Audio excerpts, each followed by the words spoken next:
I stare out at this majestic scene. Here we see the cycle of life. There are beautiful, wondrous worlds full of intelligent beings with stories to tell. And I'm gonna interview them and put my interviews online and make a bunch of money to suck my dick. Whoa, whoa, whoa! And with that, let's start the show.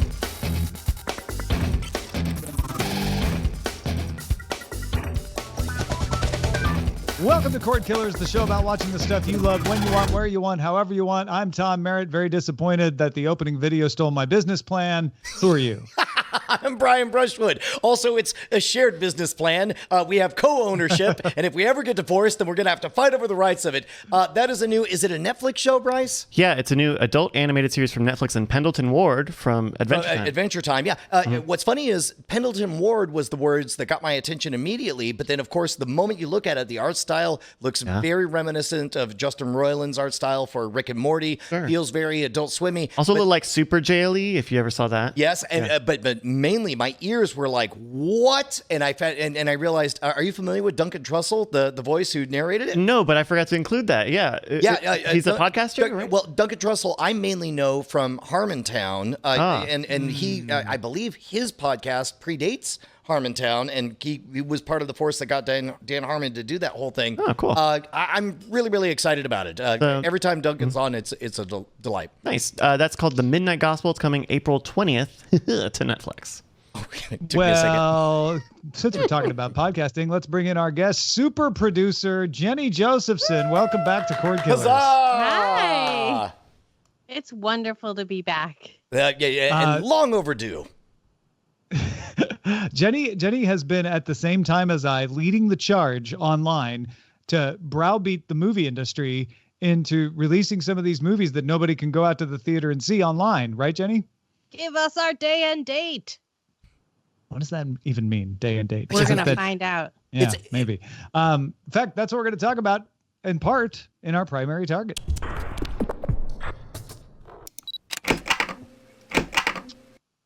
Everything's out of production. I'm not even going to go through what's in production. It's faster for me to tell you what's still in production. Left Bank Pictures has decided to go ahead with the final week of filming of season 4 of The Crown. There you go.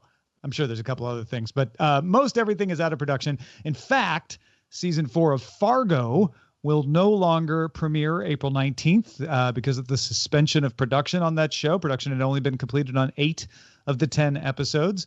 The network hopes that it will air later this year, but it is not the only casualty. Movies and TV shows are getting either pulled out of production or in some cases release dates delayed. Mulan had its red carpet and was pushed off to a later date yet to be determined. No Time to Die, the James Bond movie, was one of the first to be pushed off into the fall. And last week on the show, you heard me make the crazy, idea that maybe the theater owners could get in on this with the studios and the streaming companies and make something happen. Well, today, Universal Pictures announced it will make some of its movies available on home entertainment the same day they hit theaters or don't hit theaters. Certainly aren't going to hit Regal theaters. They decided to close all their theaters starting March 17th. The change will begin with Trolls World Tour, scheduled to come into theaters April 10th. Films currently released in theaters by the studio, that includes like Invisible Man, for instance, will be available for digital rental as early as this Friday. They're talking about the normal 48-hour rental period. You won't be able to buy these for good. You'll just be able to rent them. And the rental price will be a hefty, for rental anyway, $19.99. Now, I want to talk a little bit about that in particular, and then I want to widen out this conversation. But Brian, how do you feel? $19.99, get an in-theater movie in your house because you can't leave your house. Fantastic. And what's funny is, there's so many different branches we could talk about.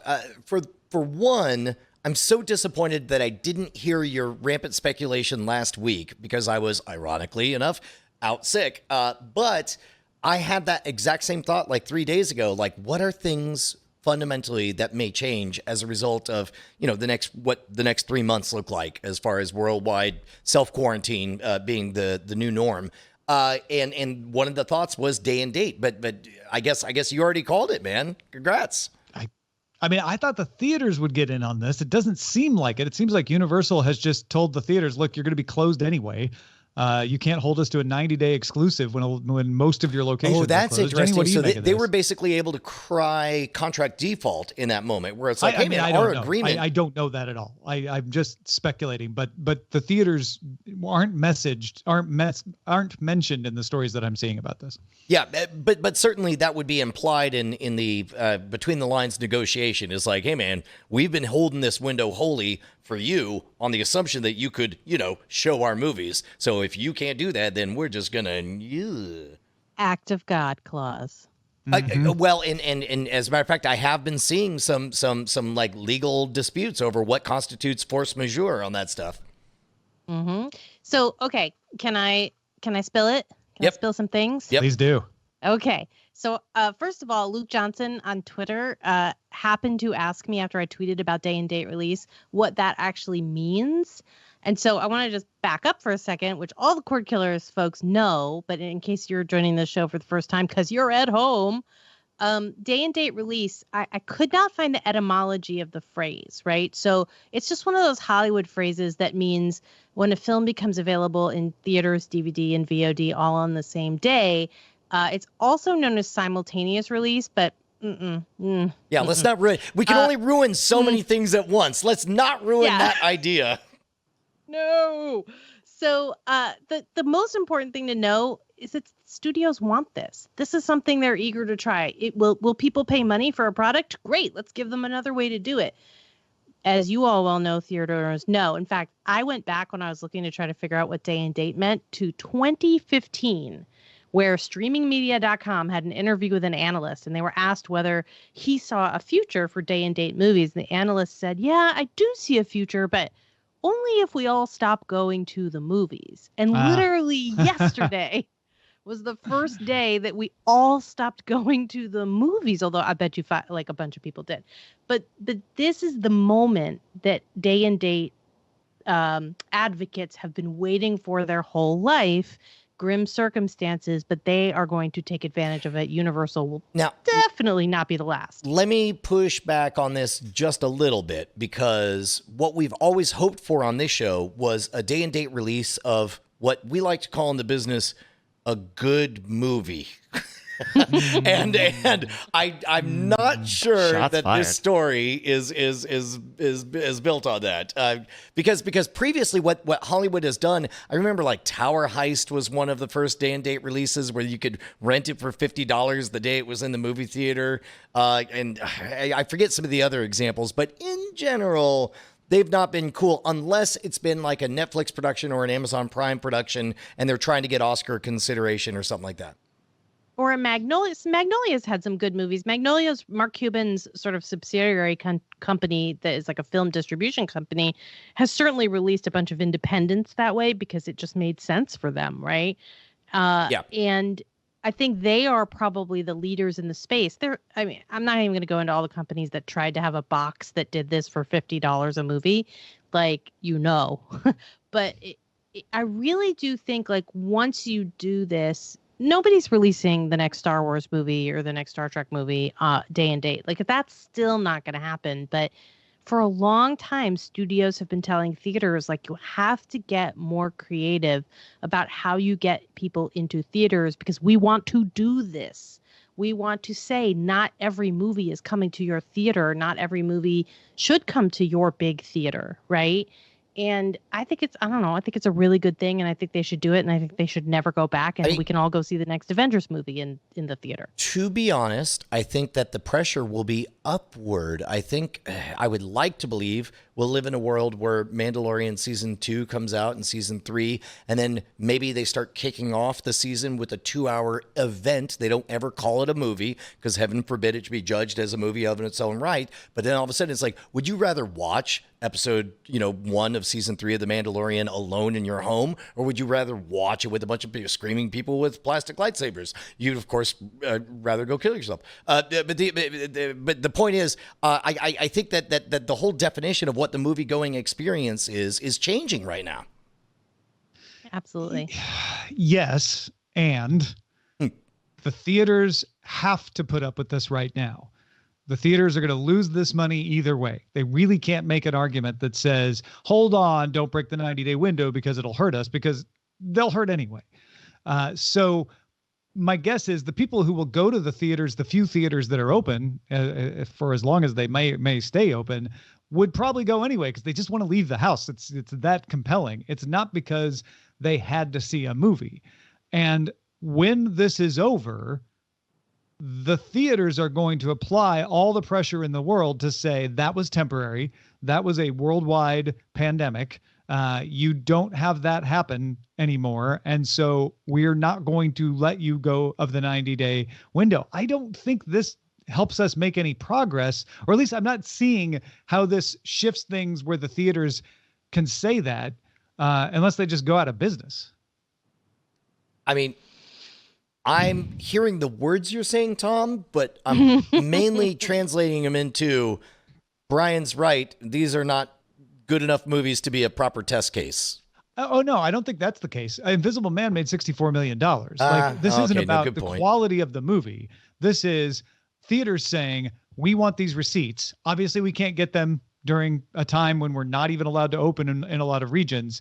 But once this ends, you're putting your first run movies in our theaters for 90 days. So a friend of mine who I hope is watching right now likened it to a balloon that's been inflated and then deflated. You could tell the difference between a balloon that's been inflated and then deflated. It's just a little bit different. It's got a little bit less resilience. It takes a little less pressure to get it inflated again. I think that's what we're seeing right now. Jenny's calculating this. I'm calculating the odds of who I want to side with based on no, I think that this is just going to, I mean, when is the theater distributors meeting? When do they have that meeting every year? Right? I think it was canceled. Yeah. So CinemaCon, all of that stuff was canceled. All those things where everybody does all the talking, like that's gone, and they may reschedule it for later, but it will be probably after summer movie season. So the studios have an opportunity. They have basically a whole summer movie season. If this thing, or the beginning of it, at any rate, if we're really looking at what they're saying about people staying home, and also there's going to be, I hope not very serious, but there will be more than one round of this coronavirus if quite possibly if the projections are any indication. So you're looking at like a continued destabilization of the theaters, and the theaters themselves are going to have to find another way to make money, which they have always resisted. I always think about when you're in the big theater chains and you see the advertisement for the Metropolitan Opera is coming, and buy your tickets and come see it with other opera fans in the theater, and like they're just going to have to find different income streams. And that may be the way this happens, because I wasn't arguing that it couldn't happen. It was that I didn't see the theater owners putting up with this. It may be that they are so over a barrel, and the studios have all the leverage they always have, that the studios can say, look, we made this much money with a captive audience of $20. We're going to raise that to $50 for a rental, but we're going to keep doing it. And we'll delay it for the first week because that's when you make most of your movies, most of your money anyway. But would you rather have that or not have our movies? Because we just learned how to go direct to the public, and we can make a lot of money that way. And it's a little bit of a game of chicken to see, which chicken will blink first. Do chickens have eyelids? I don't know. I'm mixing my metaphors, but you know what I mean. I mean, souls is what you want to know, whether or not chickens have souls. and which chicken will flinch first? Do chickens flinch? The point here is, hey, if two chickens run at each other, which one flinches first? And what do they call that game? And can chickens fly over each other? I mean, they can fly a little bit. Anyway, I think it's a matter of how attractive this is for the studio. Right now it's just Universal, but I fully expect to see other studios get on board with this. How attractive is this when they look at the numbers now that they've actually been forced to do it?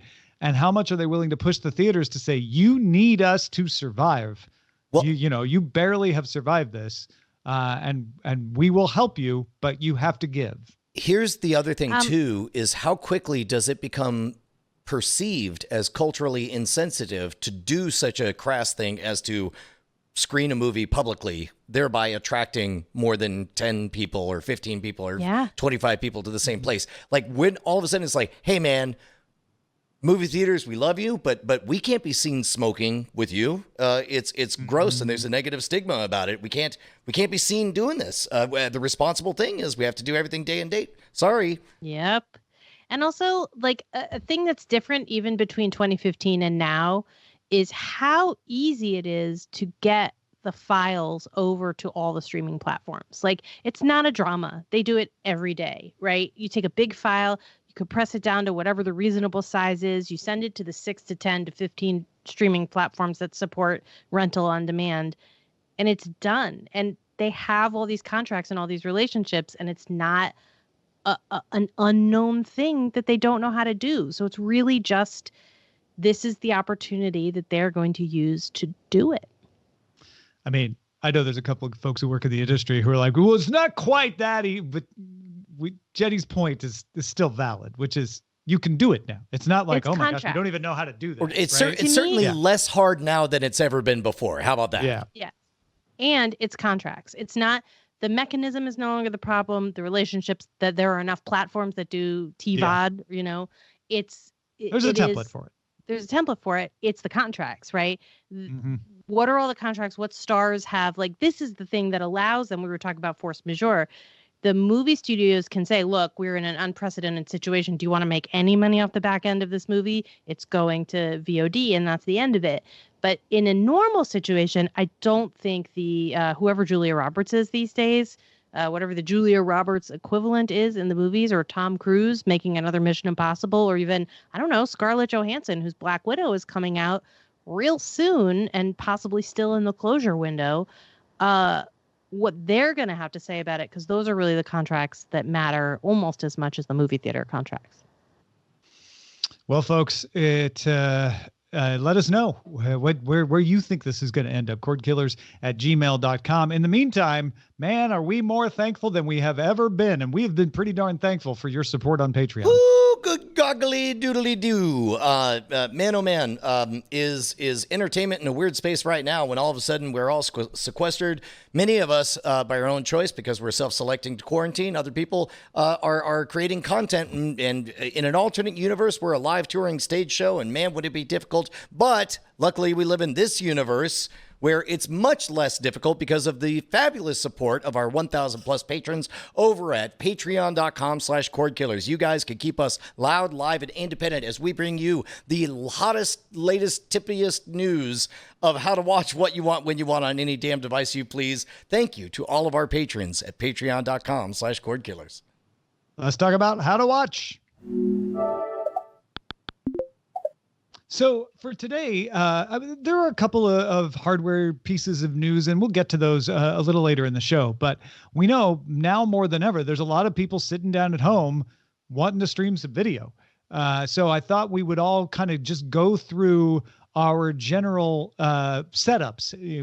What's the hardware that we use? What's the screens that we use? What are the services that we use? And how do we make television happen for each of us? Want to disclose, Jenny, though, that you work for one of the hardware makers, right? I do. I currently work for one of the hardware makers in a temporary capacity. It rhymes with broku or joku. But I think the broku one is more relevant to what I'm going to talk about in a little bit. And I think so anything you hear from me about the thing I'm going to talk about is because I a little bit work there. But you're not going to get anything special. Well, I mean, let's go ahead and call it out. I would say that if you were to interview random people on the street and say, hey, what is the way that you watch things without cable?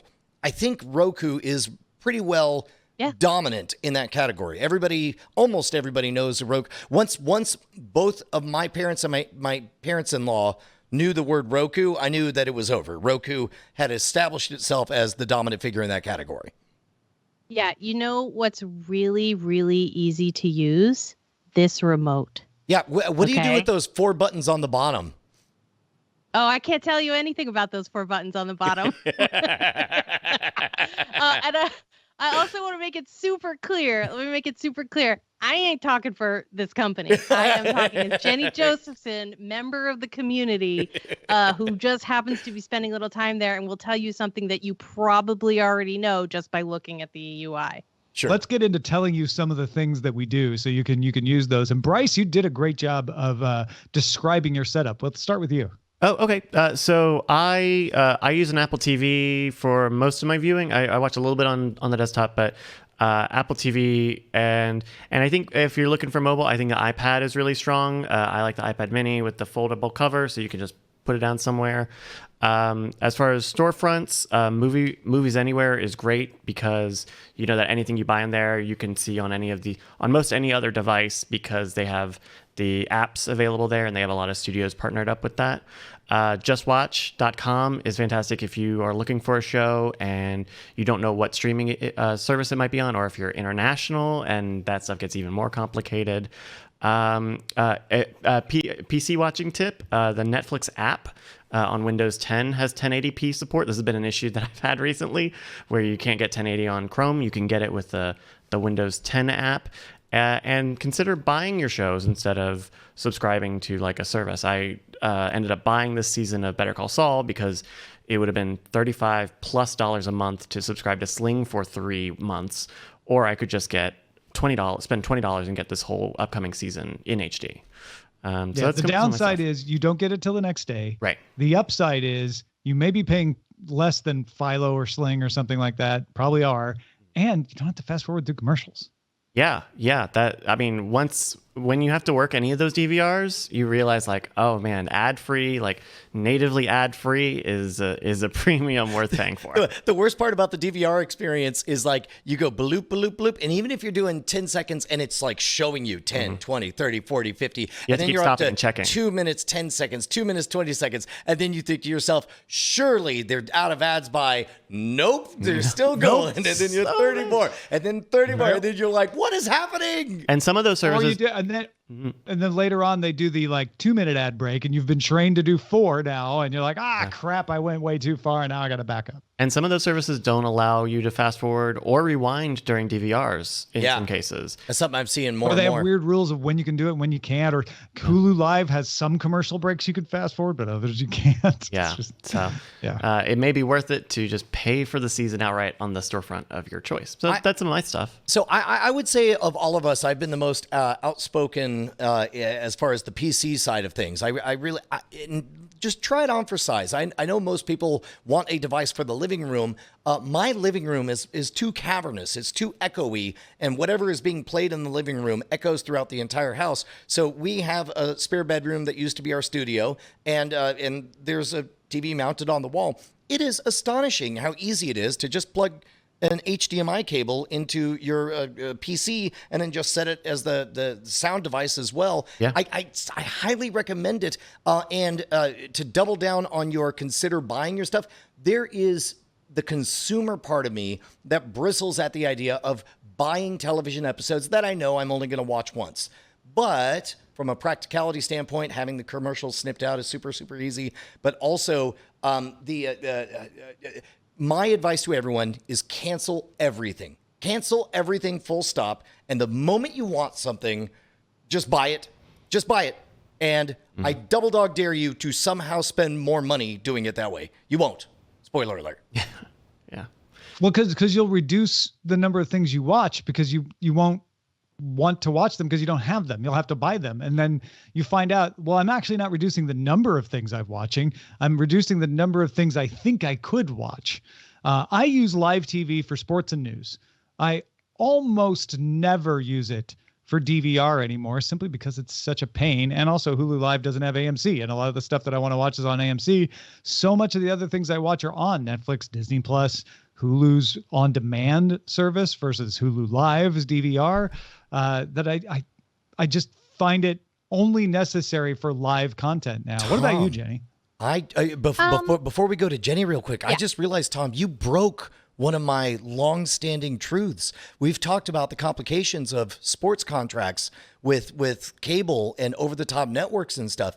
And my go-to position is, hey, man, if you want to watch a sports show, go to the sports bar It'll be on there anyway and free, and you'll get to be surrounded by other people. But now that's totally broken. So it makes me wonder if sports networks are another quote unquote winner in the current environment.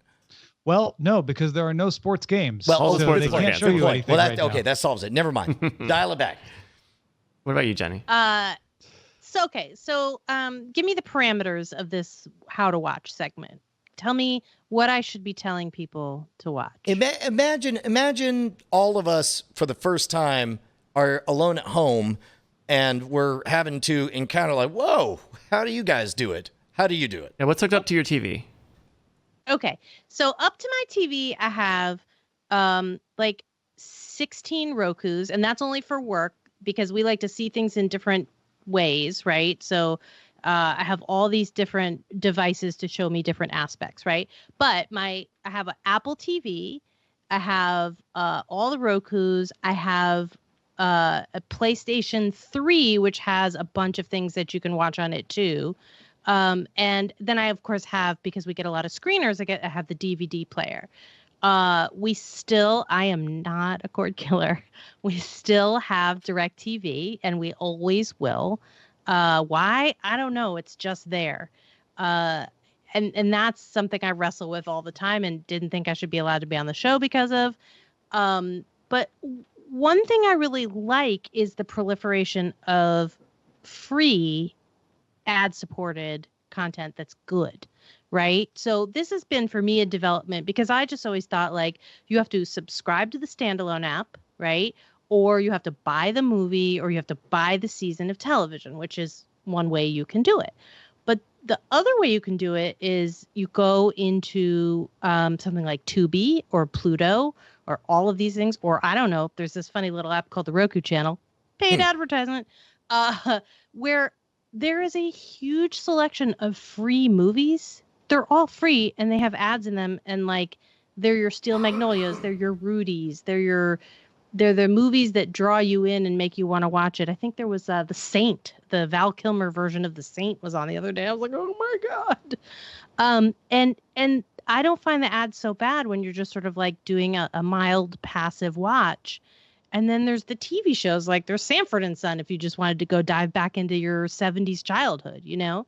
Like, and so for me, that was the biggest realization of how far streaming has come, is like, it's a fully ad-supported industry. So much stuff is available for free, so much back catalog stuff across all of these free platforms that you could make an entire streaming life and never buy anything. Yeah. So when you sit down to watch TV, though, is it their DirecTV DVR, or is it the Roku that you go to first, or is it something else? It's rarely DirecTV first, unless it's literally like Westworld is available right now. We still have the subscription. I'm still that person that has the subscriptions in broadcast and cable on the DirecTV and then gets all the standalones for free. I'm super curious what's going to happen with HBO Max. Nobody has any idea, right? But to me, the DirecTV has now become a relic, and the Roku or the Apple or whatever it is I'm not going to be platform snotty. Whatever it is that you watch it on, that's always where the button goes first. I'm always like, what's on streaming? What's on streaming? What's on streaming? So to me, DirecTV is now it's the Oscars. Like I'm going to watch the Oscars on DirecTV. And when you go to choose a program, are you going to an app? What are you doing? You're like, sit down, you turn on your Roku and you launch Netflix. Like most often, what do you frequently? The oldest person in the world. The first place I go is to Apple Trailers. Okay. Like I go see the trailers. But that's not when you're sitting down to just watch TV for the evening, is it? No, we start. That's where we start. Wow. We're just like, So what are the movies? okay. Like, you do a full Apple audition Trailers. of everything. We do the full audition. We like to ease in on short form content. And then and it's never as fast. Like if you really want like a really good trailer that just came out, you have to go to YouTube. But on the TV, I still think YouTube, not the best experience, right? And then what? You rent a movie based on that, or do you go to something else? I'm trying to figure out what service do you use the most? Right. I, Jennie Josephson, am a browse for 45 minutes person before picking a show.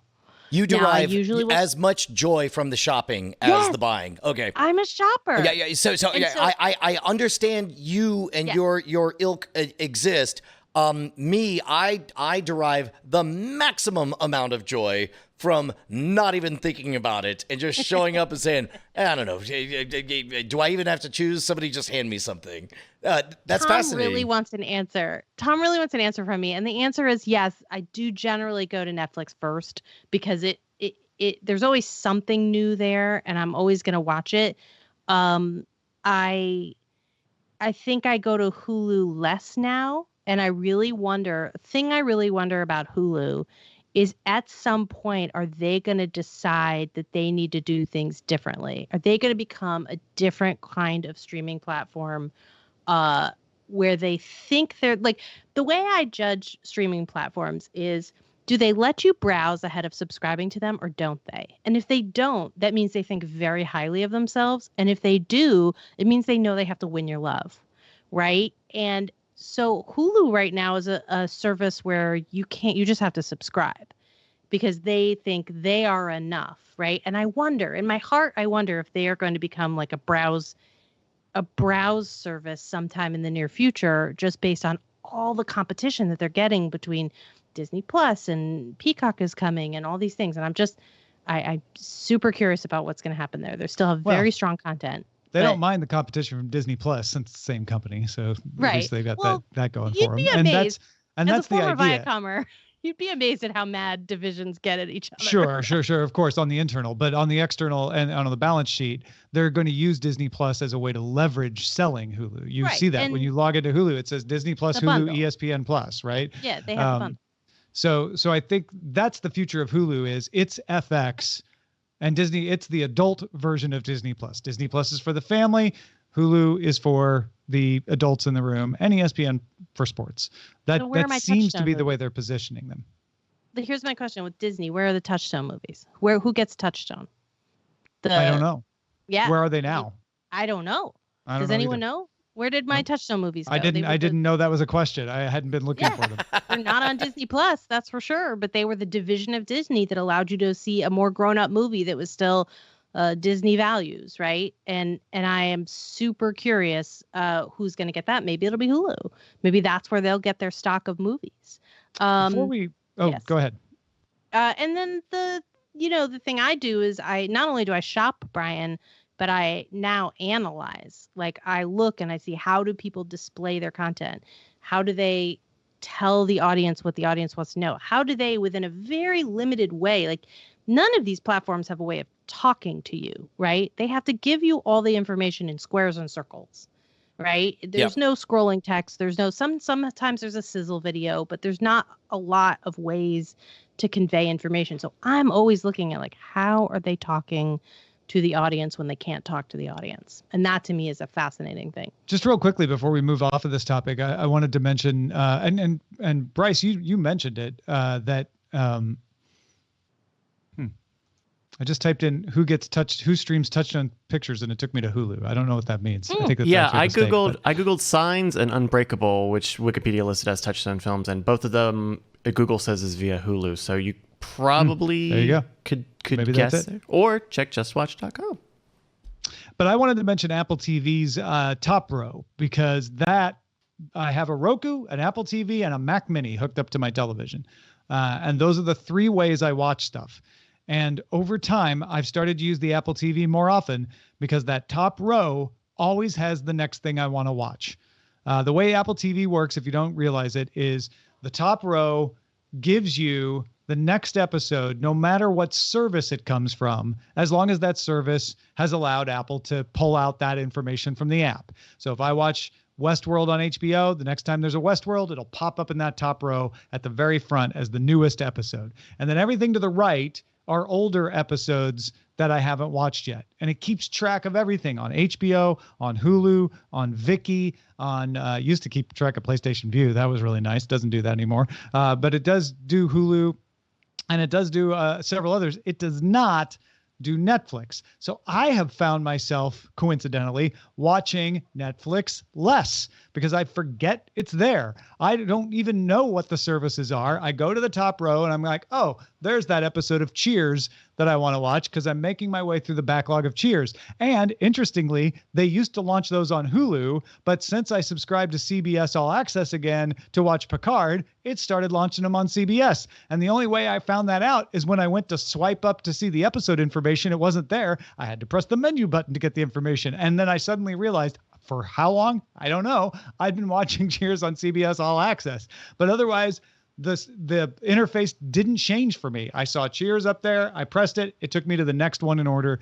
And so that has become how I watch television. And Netflix not being in there doesn't mean I don't watch Netflix. It means I have to think about, oh, this show is on Netflix, and if I want to watch it, I have to go there. Now, Tom, when you say the top row, do you mean the up next in the Apple TV app, or do you mean the top marquee? It just used to be the top row on the home screen by default. When they upgraded tvOS most recently, they changed it to only be the top row in the TV app. And then after a month, switched it so that you can choose to have the top row of the home screen also be that. I have done that. I've gone in and changed my preference so that the top row of the home screen is also those next things. But if you're new to Apple TV, or if you didn't change it after the latest update, you'll only see that top row that I'm talking about in the actual TV app, because I think Apple's trying to make you think of the TV app as the place you live. Because I get that information for Netflix by having Netflix in the top row of apps and hovering over it on the home screen. If you have Netflix in the top row of apps and you highlight Netflix, then it will show you the Netflix shows that you watch next. But you have to remember to go to Netflix. Yeah. Whereas if you're highlighting the TV app, it shows you everybody's except Netflix. Yeah, and you have to be able to get to all those rows by careful manipulation of your thumb across a very slippery row. I don't find it hard. I think it's I am the only person in the universe. Do you use the phone? That thinks that. No, I use the remote. You use the remote. I also really like the remote. Fine. Yeah. There are days when my hands are so arthritic because I'm actually 90 years old that I can't use that remote. Like that it's too much for me. Just and forget it for my parents. Like they can't, which is another reason to have a nice big chunky remote with a bunch of buttons on it. I don't know where you'd find that. But I think that the competition for these platforms is always like who gets what content, and that's fine. But the competition really also, now that there are enough platforms, is who's got the best UI, who has the best way to get you everything you want within their own channel. Like, not only can you get free movies, you can get your HBO and your Showtime and everything within the channel so you're a complete ecosystem. That's where we are now, is they want you in a complete ecosystem. Just one more time, I'm going to make a pitch for the desktop experience. You go to Just Watch, you type in the thing you want, it gives you the menu, you click on the thing, and then it's there. Universal, always, it's easy. And one last thing I want to mention, and Bryce touched on it real quickly earlier, is Trakt, Trakt. This is not an automatic system. You have to manually enter it, but it lets you keep track of everything you're watching, so that, and I use this so that you know when new shows are coming. It gives you a little calendar view, and it keeps track of everything you tell it. Like, okay, I just watched this episode. Trakt is the service. It's kind of an open source syncing service between a bunch of different front end apps. I use TVST. I know there's a Trakt app that you use. Which is the one you use, Bryce? Is it just called Trakt? It's called Watched. WATCHT with the at the end. Watched. Yeah, but there's a bunch of them that sync to Trakt, and then you're able to just kind of know what the next episode is. And this is, if it doesn't matter what streaming device you're using, then you can always see like, okay, these are the next episodes, and this is when new episodes come out and everything like that. I'm glad you brought that up, because I know both Tom, you and Bryce are very good at paying attention to the things that you do, and these services help. Yeah. I use a service called Forgot, spelled FOURGA5HHT with 5 Z's at the end. And that helps you forget again? everything. Correct. I see. He doesn't remember how to spell it. That's sorry. right. That's right. The thing about Trakt, though, and Tom, do you have this experience where, like, I watched a lot of stuff over the past week, and I did not put it in my Trakt, especially like adding new, like you kind of, it feels like a little bit of work to be like, okay, I am registering my view for having seen devs on Hulu, right? Like, do you feel like that's a chore for you as well? I've just gotten in the habit of when I sit down and I start a show, I immediately mark it in TVST, but it used to be more of a deal. It just kind of depends. If you're Brian, for instance, if you're like that and that sounds like work, it's not going to work for you, but it may work for some of you. Yeah. So there you go. Tracked. All right, let's talk about what to watch in Under Surveillance. Like real estate, it's all about location. Under Surveillance. Who watched Frozen 2 this weekend? Disney Plus released it 3 months ahead of schedule. Available now in HD with a 4K version coming basically tomorrow as we're recording this, March 17th. But a nice move by Disney Plus to gain some brownie points with families out there. Yeah, I think that's a smart move. But I got to tell you, it's very indicative. You know, my kids have had all of the earworms from that movie in their heads for a while.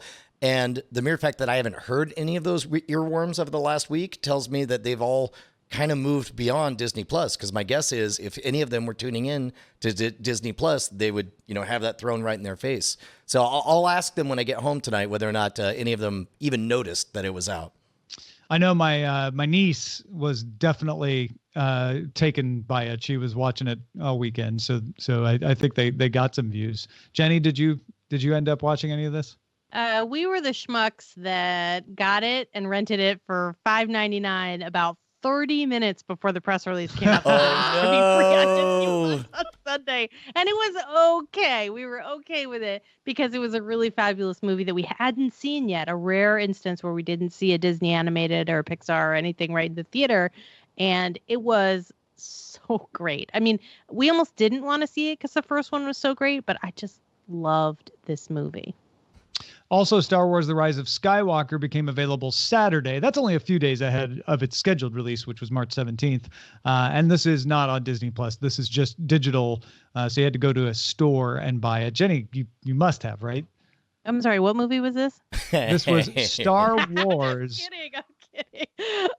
Yes, we watched it. We had to resist watching the 2-hour documentary that came with the iTunes extras.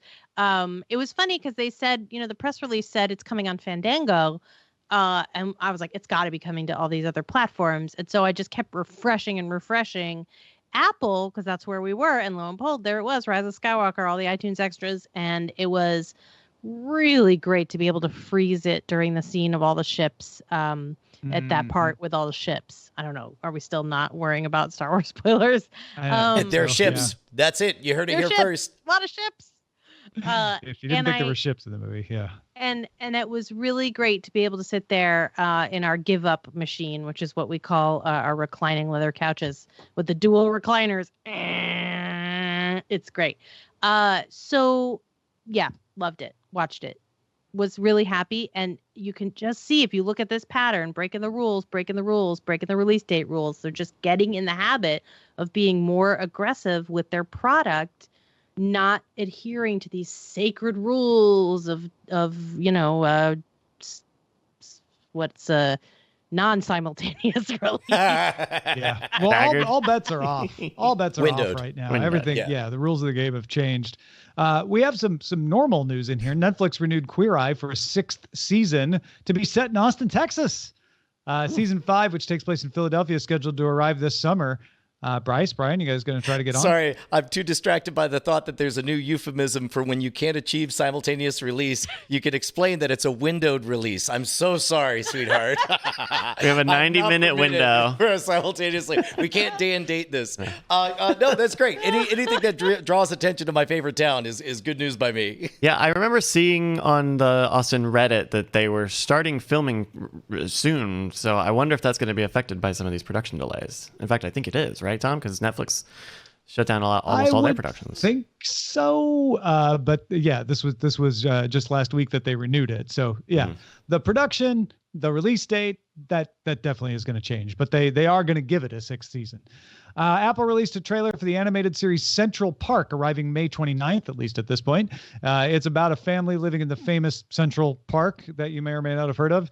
And the father of the family works in the park, maintaining it. He tries to fight off a person who wants to turn the park into condos, who's your evil nemesis. Written and executive produced by Emmy Award winner Lauren Bouchard of Bob's Burgers fame, alongside Josh Gad, who you might know from Frozen, and Nora Smith of Bob's Burgers fame. The voice cast includes Josh Gad, Kristen Bell, Daveed Diggs, Titus Burgess, Catherine Hahn, Leslie Odom Jr., and Stanley Tucci. It is always this weird uncanny valley to see something from a creator with an art direction that is similar to another thing that you've seen, with The Simpsons and Futurama, with American Dad and Family Guy, and now with Central Park and Bob's Burgers. Exceptional talent all around. I'm sure it'll be great, but I love that people are going back for a second bite of the apple for all of this content that is similar in the vein of something that we love, but different enough to give us more of the good stuff. The Big Apple. I will definitely watch this because I was brought home to a place right next to Central Park, and so I'm super excited. It's just local television for you, isn't it? It's local television. There's also an Apple TV Plus trailer for the Beastie Boys story. It's a documentary about the group made by Spike Jonze of Sabotage fame. It was scheduled to show in IMAX theaters first on April 2nd. My guess is that's not going to happen. But it's also supposed to start streaming April 24th. Dude, this trailer got me right in the feels. I seriously can't wait for this. Beastie Boys, of course, the music of my generation growing up. We watched them, and you see in the trailer, they were talking about how they were trying to mock party frat boys, but then they became them, and then they became a rejection of that. And then, there are those brief moments that I, saw them live and so on. It's, and I have had a hole in my heart for the Beastie Boys ever since Adam Yauch passed, and I want to watch I can't wait. And Spike Jonze is the perfect person for this. I cannot wait for this movie. I'm like, just wrap me up in a blanket and put it in front of my eyes. Like, I'm so excited. All right, let's talk about things we have had our eyes on. At least one thing that we could recommend people check out. Jenny, starting with you, is there something you've been watching you'd like to recommend to the folks out there? Oh, I was going to look up the name of the show that comes on right after Better Call Saul. What's the name? Mr. Magoo's Wonder Emporium show. And we're watching it. We really like it. What's it called? It's one you love so much you can almost remember the name. Mr. Megorium's Wonder Emporium? No, it's Jason really close. Segel, Sally Field, Andre 3000. What am I talking about? Mr. Megorium's Wonder Emporium, is that what you said, Bryce? No, that's but an it's old not. movie. I keep making up. It's like I keep getting it confused, but it's on Dispatches right from Elsewhere. Maybe Dispatches from Elsewhere? Yes, thank you. Dispatches from Elsewhere. And Man, I can understand why you mix those two up. Practically the same words. I kept meaning to look it up through this whole show, but here's the thing. It's a show that if you look at the trailer, you might think that's maybe like a little bit too twee for me, or it's a little bit too, I don't know if it's going to be good, or it might like destroy me like Lost destroyed me. I don't know. But Matt and I watched it with the sense that like, we're not going to watch this past the first episode. And it is so beautifully and brilliantly done. And it has so much heart. It has so much like it's a perfect show for right now because it's about people who are trapped alone in their own lives and the things they do to break out of that. And I love it, even though I could not at this moment remember the name. You love it so much you don't even need to remember its name. It's That's just how close show. you are. Yeah. Richard E. Grant is in it from Star Wars and every other thing ever British. And Doctor Who, et cetera. And Doctor Who. And it's so unlike anything else on television right now. So give it a shot. I think you'll really like it. Brian, what about you? Dude, I am surprised. I've had a lot of fun trying to get my kids seduced into various shows. I got them into Firefly, and then from there, I think I've got them hooked on Cowboy Bebop. You know what it was? Is we watched Galaxy Quest, which of course is a perfect movie that led me into trying to get. Half of them love the USS Callister Black Mirror episode, but we ended up with just the right amount because my eldest thought the Black Mirror stuff was too creepy. And then I held out in front of her the first episode of Dirk Gently's Holistic Detective Agency. They fell in love instantly, and it has become the new family jam. It's just the right amount of creepy and crazy and weird. And as we talked about on Spoilerin time, that first season sticks the landing. There is not one promise made that they don't wrap up by the end of that first season. Highly recommended. Really enjoying it. Excellent. I want to recommend MLB Vault channel on YouTube. This is Major League Baseball's channel. It's different than the MLB main channel, though. This is a lot of classic games, classic moments, but there are a lot of full games. And the reason I recommend it is I have a point in my day, not every day even, but in many days where I don't want to pay attention to something, but I want to have something on, and sports fills that void for me. So during hockey season, it's hockey. During baseball season, it's baseball. At odd times, it's Olympic sports on the Olympic Channel. And in that beautiful time in the spring when hockey and baseball are both going, it could be anything. But right now, there aren't any sports because they're all suspended for the time being. So Sunday night, I was in that mood of like, I just want to put on a game, and there wasn't anything on. Even the Olympic Channel failed me by having a documentary on at that particular moment. So, and if I have a documentary on, I want to pay attention to the documentary. So I went to MLB Vault channel on YouTube, and I fired up the 1978 no-hitter thrown by Tom Seaver for the Cincinnati Reds against the St. Louis Cardinals. These were all my childhood St. Louis Cardinals, and even though they were getting no hit, Tom Seaver was also my idol as a kid. And I just had it on in the background. I was listening to Marty Brenneman from Cincinnati doing the call, and it was like there were no graphics on screen. It was just the video of the game, which I imagine is how it must have been broadcast, and it was delightful. You know, I know not everybody has that sports-shaped hole in their viewing schedule, but if you do, you might check it out. So if you're saying if you've got a Jones for Adam Jones or a big love for Big Papi, or you want to be the straw that stirs the drink, not just in October, that's where you go? Yeah, if you're yearning for Ichiro, this is definitely the place to go. Are you dreaming of Ichiro? Even better. Yeah. I could do this all day. So again, it's MLB Vault, and they're not all from 1978. There's a lot of more recent stuff in there as well.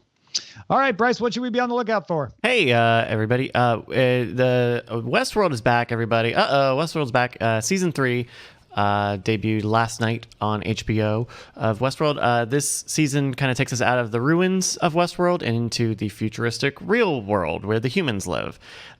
We saw episode 1 this weekend, and it was a lot of Dolores and Bernard who are trying to blend into society for their own purposes.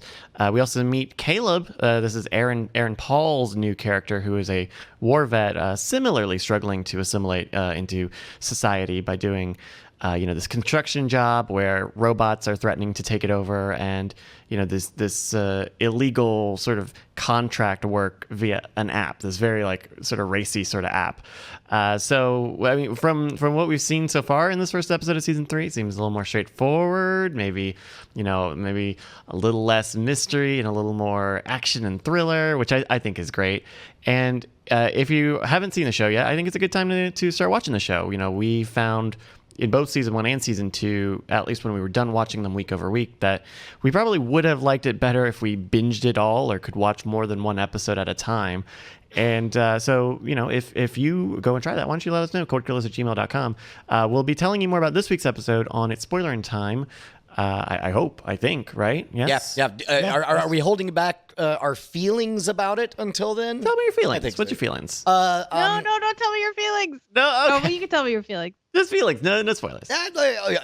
Here's my feelings. Man, sometimes you look over at a rattlesnake, you're like, ooh, that's a cute rattlesnake. I just want to give it a little pet. And then that rattlesnake bites you, and you're like, ow, ow. Well, what did I expect? It's a rattlesnake. And you're like, get out of here, rattlesnake. And then you look over, you're like, look at those big rattlesnake eyes. And then you reach over, you pet it again. And you're like, oh, you got me. Fool me twice. Shame on both of us. And then, anyway, I'm petting a rattlesnake again. That's what I'm saying. Brian is not usually this Texas if you're new to the show. I just want to mention that. Also, viewing. Oh, yeah, no, go ahead, Jenny. I was just going to say, if you want to catch up on season 1, it might be free on Roku right now. Oh, I hate myself. And if you watch this first episode of season 3, if you haven't watched it yet, there is an after credits sequence, which is I don't like that they did it. The Strongly Outsider did disagree that. with this after credits on TV stuff. Very Not ridiculous. Cool. And Not it was like cool. a big one in this one. So stick tuned for that. We'll talk about more on It's Spoilerin Time. The 2 previous seasons of Westworld are streaming now on HBO, HBO Now, HBO Go, also maybe some of it on the Roku channel. New episodes of Westworld are streaming on Sunday nights. If you've got something we should be on the lookout for, email it in to cordkillers@gmail.com. Brian, how do we power this whole thing here? Oh my gosh, with electricity, my friend. And how do we keep those lights on? Well, you can head on over to Patreon, of course, as we talk about. But we also like to give a little tip of the hat. You know, this whole show, and I don't mean just recently, when we moved to the new production studio. Of course, when we moved to the new production studio, a whole bunch of units got donated or on loan to us from our friends over at Doghouse Systems. If you're going to buy a PC, go to doghousesystems.com/V/Rogue. Use promo code Rogue at checkout. You get something extra. Right now, it's a 250 gigabyte SSD. But someone was like, well, why'd you start doing that? It's like, well, the answer was because time travel, they donated loaned the first unit that powered the show. This show has never, ever existed in an unpowered by Doghouse format, ever. Oh my gosh. And then somebody and said... every time you came to my old studio in LA, yes, you were on a Doghouse Systems computer. Yes, every single time. And so so there are some people who are like, I don't like that you suddenly started advertising. It's like, no, what happened was we suddenly started keeping a promise that dates back 6 years. And that is to tell the people the good words about Doghouse Systems. Look, we love their PCs. We love them. And we love you. Head on over. All right, folks, let's move on to the front lines. Front lines.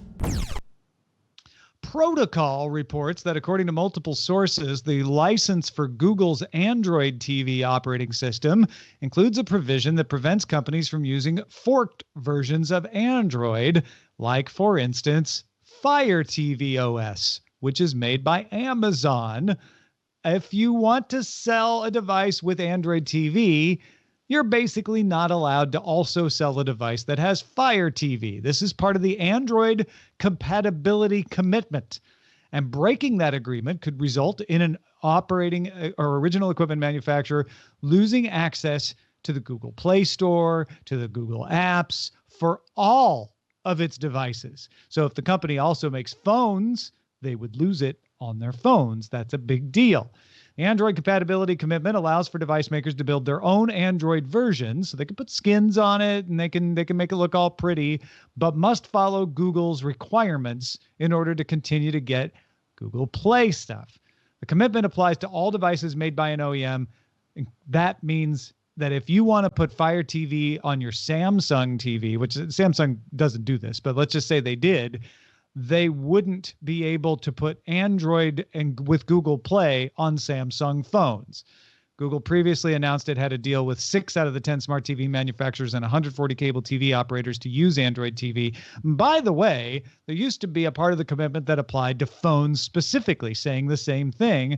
And that part is under attack in the European Union, and Google has waived that part of the commitment. But according to protocol, the part of the commitment that applies to television devices, set-top boxes, smart TVs, etc., has not been waived. Translate for me if this is a real problem that is being acted upon or a potential problem that could be acted upon. It's a problem that means if Amazon is talking to, say, I don't know, HTC or TCL and says, hey, we'd like to get our Fire TV OS in your televisions, TCL might say, nah, sorry, we have an Android TV out there. So, or more likely TCL will say, we make smartphones that run Android and we can't risk losing Google Play on those smartphones. So sorry, we can't use Fire TV in any of our TVs. So this is a potential energy threat. This is a looming rock. No, comically... I mean, it's a real effect, right? But you can't measure it because you don't know how many opportunities have been missed by Amazon because of this. Meanwhile, Vudu hasn't been sold yet, but it's added a new feature called Lists that you can organize your purchases by more than alphabetical order. You can add a movie to multiple lists and reorder the lists as well. You can include movies whether you own them or not. If you don't own a movie in your list, they're available through Vudu's free service. They will play with ads. And if you're a movie, if you have a, iTunes, Fandango Now, Google Play store that you prefer, you can connect Movies Anywhere to Vudu and then take advantage and play around with this list. Any of the stuff that's Movies Anywhere will transfer over to Vudu. And man, I've been wanting this for a long time, so I can't wait to play around with it. Ooh. CBS had to fill a big hole in its schedule when the NCAA canceled its March basketball tournaments. Daytime schedules will return to normal. You're going to get your game shows, your talk shows, your soap operas. Primetime schedules, however, are going to be filled with a lot of reruns, but there will be some original episodes that wouldn't have aired this month otherwise, including original episodes of Hawaii Five-0. The series finale of Hawaii Five-0 will now be on April 3rd. Original episodes of MacGyver and Blue Bloods, and then there'll be reruns of all three of those TV shows, as well as reruns of Young Sheldon, Mom, The Neighborhood, and others. But two things here. One is they're putting some originals earlier than they would have. So what are they going to do later? I don't know. And they're running a bunch of reruns. I probably should have done my own research on this, but is The Price is Right in there as well? Because that's complete with all the people all in the same room at the same time. Yeah, they can't guess prices for crap anymore because Amazon. Oh, there was an Economist article about that recently. That I read. Encore presentations. Yeah. Got it. Okay, got it. Yeah. They're encore presentations because they're not producing new ones at the moment. Yes, but they still got make it. I'm fascinated with how that's going to be fixed in the short term.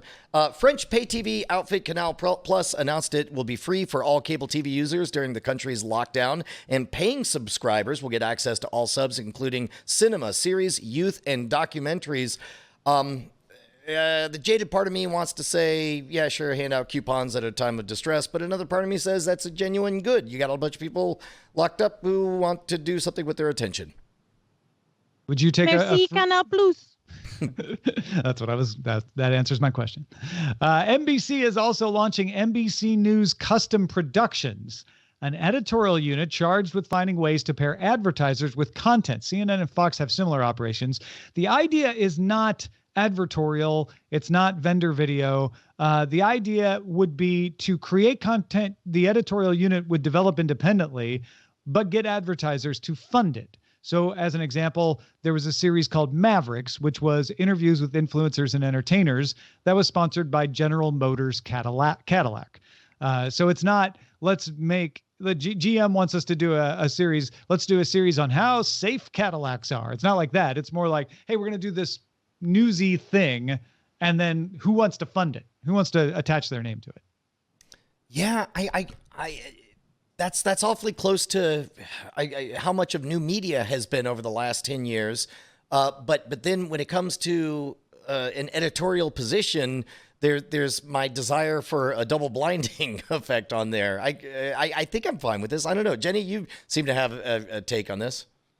Yeah, I did it for like 2 years at Yahoo in 2011, and it was a lot. I feel bad for those people. Well, in the chat, Hot Beverages is pointing out, like, I did a series of VR stuff with Justin Robert Young, sponsored by the all-new RAV4 from Toyota.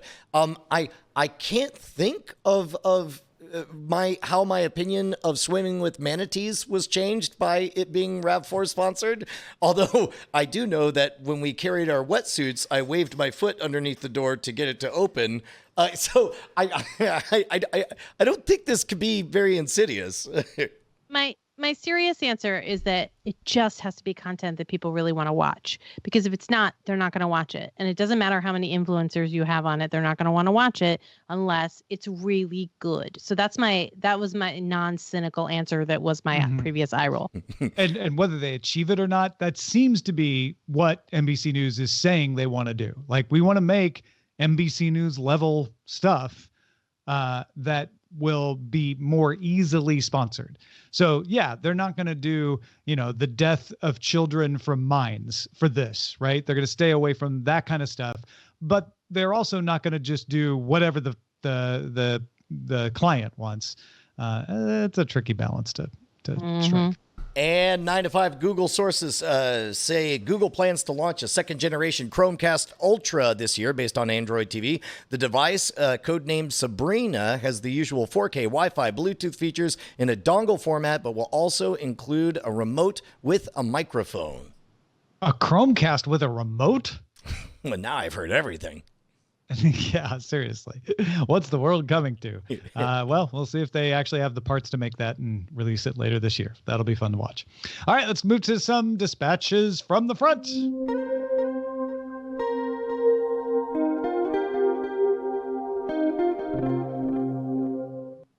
So if you've been listening to After Talk, which is a show that goes out to the patrons of just the three of us chatting after we're done with all the shows, including Spoilerin Time, you know that we've been talking about what we should do with Spoilerin Time. Should we change it? Should we mix it up? Should we have fewer shows, more shows? Should we put it out as separate episodes so you can follow just one show at a time?